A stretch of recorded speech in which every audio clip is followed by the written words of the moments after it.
Baik, terima kasih pada rakan setugas dari Iskandar dan juga Norintan. Bismillahirrahmanirrahim. Assalamualaikum warahmatullahi wabarakatuh.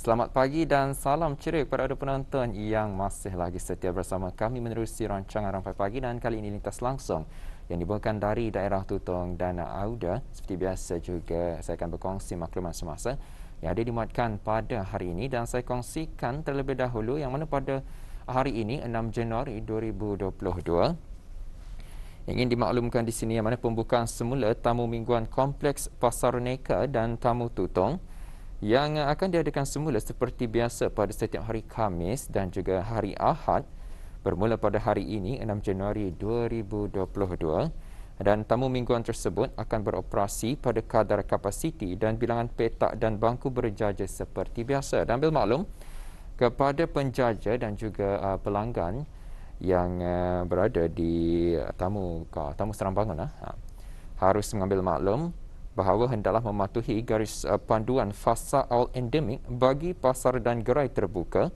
dalam rangka kerja pemulihan COVID-19 yang berkuat kuasa pada masa ini, yang mana anda boleh dapatkan garis panduan fasa awal endemik tersebut di laman sesawang Jabatan Perdana Menteri, dan dengan melayari laman sesawang tersebut dan anda dapat melihat apa sahaja garis panduan bagi fasa awal endemik bagi pasar dan gerai terbuka.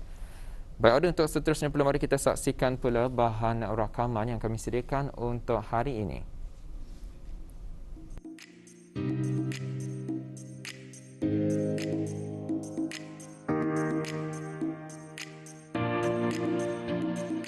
Pada keluaran yang lalu, saya telah dibawa oleh Pak Cik Jahali untuk turut bersama-sama menanam semayan padi di sawah padinya yang terletak di Tunung Tanggang Kampung Bukit Udal.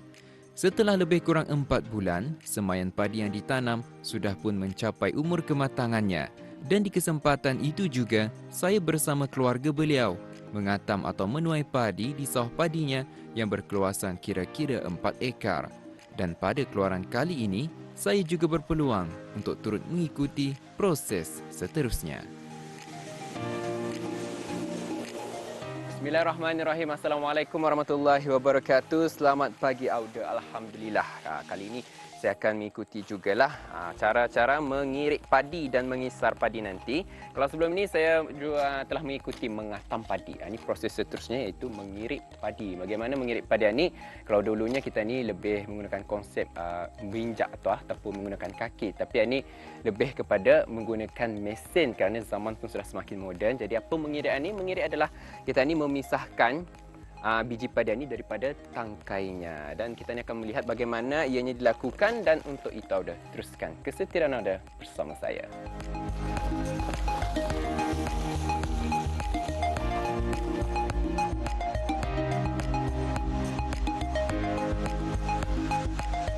Kemajuan teknologi pada bidang pertanian misalnya telah memudahkan pekerjaan para petani seperti pesawah padi untuk melakukan kerja-kerja mengirik padi. Jika dahulunya, para pesawah padi akan melakukan irikan padi dengan menggunakan telapak kaki. Namun ada juga yang mengenakan alas atau kasut pada kaki untuk menginjak atau menebah agar bulir-bulir padi terlepas pada jeraminya sambil melakukan tari mengirik padi.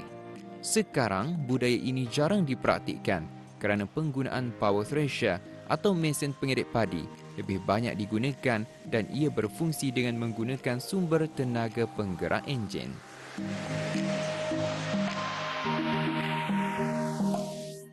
Sebelum kerja-kerja mengirik padi dilakukan, hendaklah dipastikan terlebih dahulu padi yang telah dituai dikeringkan ke tahap 14% moisture content atau kelembapannya dalam tempoh 24 jam di bawah sinaran cahaya matahari atau menggunakan mesin pengering bagi mengelakkan padi daripada hancur atau pecah berasnya. Padi yang sudah kering akan diirik dengan dimasukkan ke dalam pintu ruangan mesin pengirik tersebut. Jerami padi akan terpisah dan keluar menuju ke pintu pengeluaran jerami. Manakala butiran padi akan jatuh dan tertampung pada pintu pengeluaran padi beras. Butiran hampa atau benda-benda ringan lainnya akan tertiup terbuang melalui pintu pengeluaran kotoran ringan.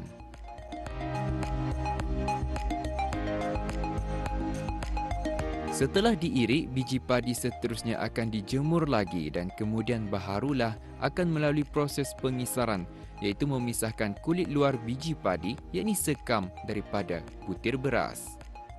Kalau dahulunya, proses ini dilakukan dengan menggunakan lesung padi kayu, yang mana biji padi akan ditumbuk dengan menggunakan alu sama ada secara berseorangan atau berkumpulan, iaitu dengan menumbuk secara bergilir-gilir. Selain itu, ada juga yang menggunakan penggiling atau pengisar padi yang diperbuat daripada kayu tebal yang digerakkan dengan menggunakan tangan, iaitu dengan memusing bahagian atas kayu pada pemegangnya sehingga keluar kisaran padi pada sekeliling pengisar padi kayu. Ia dilakukan berulang kali sehingga kulit padi terpisah.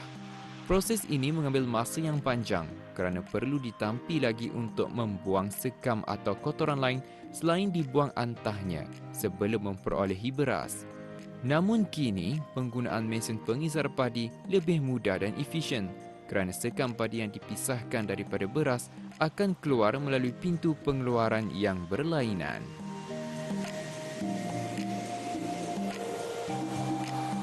Proses mengisar padi ini adalah merupakan proses lanjutan daripada menuai. Jadi persediaan petani ialah memastikan bahawa padi itu mesti betul-betul kering, berutah dapat diirik. Kalau tidak, mungkin ia susahkan tanggal daripada tangkainya. Jadi ia perlu kering betul.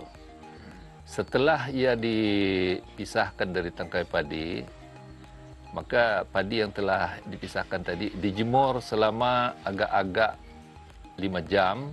Jika padi itu masak ataupun telah cukup jemurnya, maka ia akan diantar ke kisar, mesin kisar. Di sana ia akan dipisahkan, padi akan dipisahkan dari kulitnya.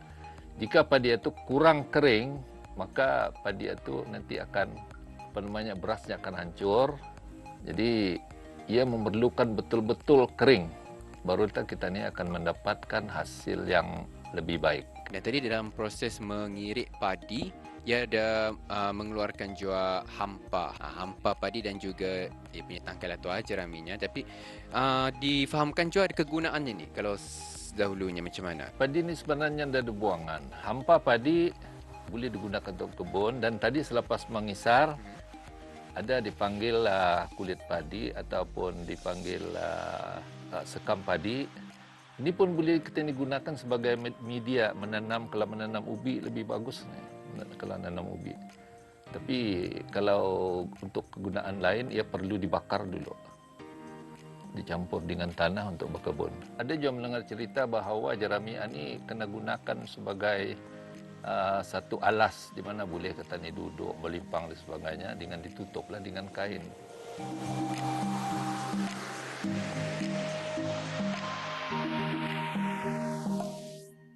Okey, baik. Mungkin soalan terakhir. Dan saya faham juga ini merupakan kali pertama bani Pakcik bertanam padi lah selepas orang berpuluh tahun sudah meninggalkan. Jadi bagaimana perasaan? Pasal boleh dilihat berjaya ni dapat dapat menuai, dapat hasil beras BDR5. Jadi bagaimana perasaan tu? Alhamdulillah, rasa tu puas. Walau bagaimanapun, ini bukanlah satu permulaan dan pengakhirannya, bukan first and last, tetapi akan saya lakukan lagi. Saya terus terang, saya maukan riadah. Saya mau juga menggunakan masa saya dengan yang bermanfaat. Seterusnya juga seperti yang saya terangkan bahawa ini merupakan satu jalan saya dapat bercampur gaul dengan saudara mara dan sebagainya. Jadi dengan cara ini, masa saya yang terluang itu akan dapat digunakan dengan manfaat, dengan baik. Baik, terima kasih Pakcik Jahalia atas ilmu pengetahuan yang dikongsikan kepada saya. Dan saya harap bukan saya seorang saja belajar. Penonton di luar sana juga belajar. Dan insyaAllah kalau ada lagi perkara-perkara yang Pakcik dapat tunjukkan kepada saya, insyaAllah saya akan teruskanlah untuknya orang belajar daripada kita. Terima kasih Pakcik. Baik, Alhamdulillah. Betul orang kata kalau kita ni turun padang buat sesuatu perkara itu secara praktikal, kita akan lebih cepat faham. Dan Alhamdulillah daripada proses pertama sehinggalah menghasilkan beras PTR5 ni. Saya juga cukup berbangga dan bersyukurlah atas ilmu yang dikongsikan, dan saya harap Auda juga dapat beroleh manfaat daripada bahan ini. Dan Auda, saya kira sampai di sini saja pertemuan kita. Sekian. Assalamualaikum.